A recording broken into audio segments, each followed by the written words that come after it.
Bom dia. Mais um serviço sendo realizado pela Stop Car Veículo. Essa é uma Saveiro Cross 2014.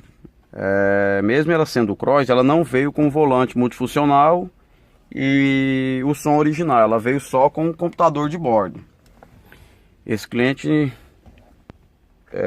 nos procurou através do YouTube, os vídeos que eu posto no YouTube. Entrou em contato e ele é do estado de São Paulo.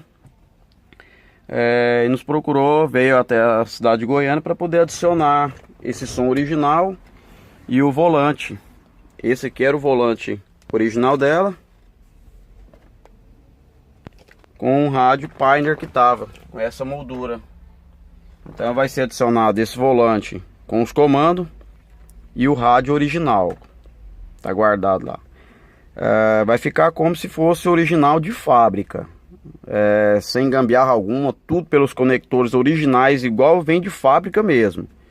Pode ser levado em qualquer concessionária que dificilmente eles vão descobrir que foi montado.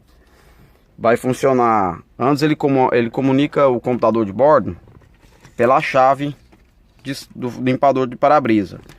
Vai passar para o volante, vai funcionar no volante. E o som, tudo como se fosse original. Eu vou estar voltando mais tarde um pouco e postando para vocês verem como ficou o serviço. Ok, obrigado.